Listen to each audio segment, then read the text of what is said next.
E Zé Paulo, acho que a outra discussão, né, são tantas discussões de fundo que a gente está tendo nesse momento, e uma delas é que parcela de contribuição cada parte da sociedade vai dar nesse momento.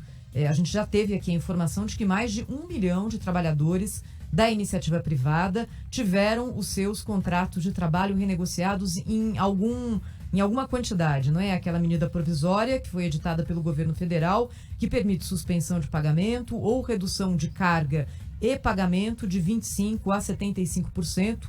Mais de 1 milhão e 200 mil pessoas afetadas, foi a atualização de ontem feita pelo governo federal.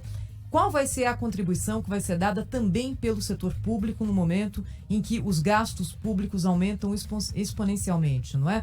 A gente convidou o professor Hélio Zilberstein, economista, a mandar para a gente aqui a posição dele a respeito dessa questão. Como fica o funcionalismo público nesse momento em relação a vencimentos? Que tipo de parcela também esse setor da sociedade pode e deve dar nesse momento? Então, com a palavra, o economista e professor Hélio Zilberstein.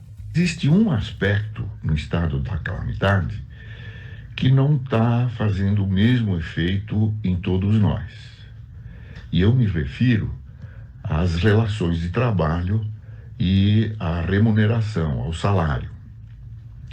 Quem trabalha na iniciativa privada está sentindo uma ameaça sobre o seu emprego, está sentindo uma redução no seu salário. É muito provável que a empresa já tenha promovido uma redução, ou vai promover.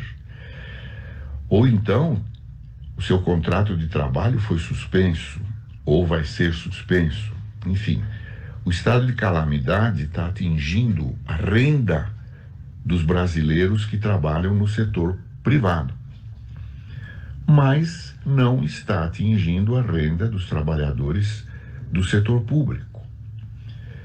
Eles têm uma barreira natural, porque até agora a sua relação de trabalho não foi afetada. Eu digo isso com muita tranquilidade, Zé Paulo, porque eu fui funcionário público, eu fui professor ativo da USP. Hoje eu sou aposentado, embora continue dando aula na USP como professor sênior. Então eu fico muito à vontade de dizer e de informar esses números aqui. O setor público no Brasil ocupa 12% das pessoas ocupadas. Quer dizer, os outros 88% estão no setor privado. Mas esses 12% recebem quase 1/3 dos rendimentos de todos os trabalhadores. 31% dos salários e dos rendimentos vão para os funcionários públicos, e eles são só 12% dos ocupados. O salário médio de quem trabalha na CLT é R$ 2.055. E o salário médio dos funcionários públicos é 3.800, quer dizer, quase o dobro. É verdade que, na média, os funcionários públicos são mais qualificados, têm mais escolaridade. Isso justifica uma diferença, mas não a esse ponto. Os funcionários públicos recebem, por ano, 600 bilhões de reais. Isso é mais da metade do que o Brasil todo gasta com as aposentadorias. E nas aposentadorias, uma grande parcela também é dos aposentados do setor público. Então, veja, todos esses números são muito gritantes, né?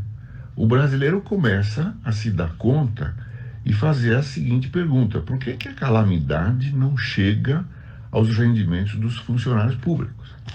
Será que não está na hora de alguma medida ser feita para reduzir, nesse período, os salários dos funcionários públicos? Por exemplo, reduzir o salário de quem ganha mais do que 2 vezes o teto da CLT, que é R$ 12.000. Essa seria uma primeira medida. Enfim, não há nenhuma razão para que esse muro de proteção nos salários dos funcionários públicos continue a existir. O estado de calamidade tem que se estender a nós também. Não é? Nós precisamos dar a nossa parcela de sacrifício nesse momento tão difícil. Bom dia, Zé Paulo. Bom dia aos ouvintes. Bom dia, Hélio Zilberstein. Muito pertinentes as observações feitas por Hélio Zilberstein, mas nós gostaríamos de lembrar uma coisa, né, Cláudio Humberto? Dentro desse funcionalismo, que parece privilegiado em comparação com o CLT, a maioria não ganha bem, não. É mal remunerada. Apenas uma minoria dentro dessa minoria de trabalhadores brasileiros é que se beneficia de altos salários. E mais ou menos, os políticos? E os políticos? Quando é que vão dar a sua contribuição? E o judiciário? E o Mas não é a minoria. Eu acho assim, não é a minoria que a gente, do passado, que a gente tinha até alguns anos atrás. As carreiras do setor público hoje já são todas elas muito bem remuneradas. Aliás, esse é um dos problemas do Brasil, quando virou um bom negócio se transformar em servidor público, né? Porque concurseiros, né? São aquelas pessoas de grande talento que dariam, certamente teriam uma vida, ofereceriam muito mais ao país se dedicasse o seu talento ao próprio negócio, às suas próprias iniciativas, mas aí ele acaba fazendo opção pelo concurso, fica ali atraído por salários, né? Você pega as carreiras hoje, sobretudo na área jurídica, as pessoas entram no setor público praticamente no teto, né, do servidor. Agora, os números que o professor Zilberstein nos trouxe são acachapantes, né? Os salários médios dos servidores públicos, médios, né? Então, o dobro dos salários médios do setor privado que o sustenta. Né? E como esse debate está longe, né, Cláudio? Você vê ontem que a Assembleia Legislativa de São Paulo aprovou aumento de salário para servidor do Tribunal de Contas do Estado, né? Nós tivemos uma proposta que estava em discussão de quase 4% de aumento para esses servidores.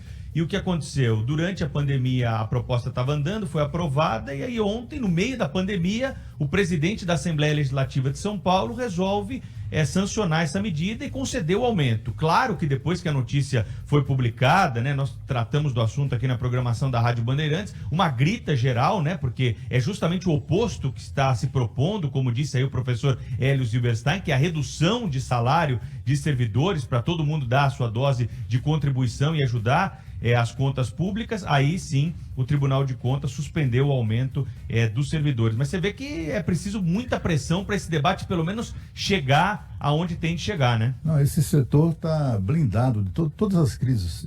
Não há nenhuma crise que exija do setor público, embora seja frequentemente o setor público que cria as crises, né? Mercê da sua incompetência, dos seus desacertos, mas na hora de pagar a conta, quem paga somos nós do setor privado, né? A gente continua sustentando não apenas os salários muito bons, salários que representam o dobro dos ganhos, no mínimo, né? Na média, o dobro dos ganhos do servidor do setor privado, mas quem sustenta o setor público é o privado, né?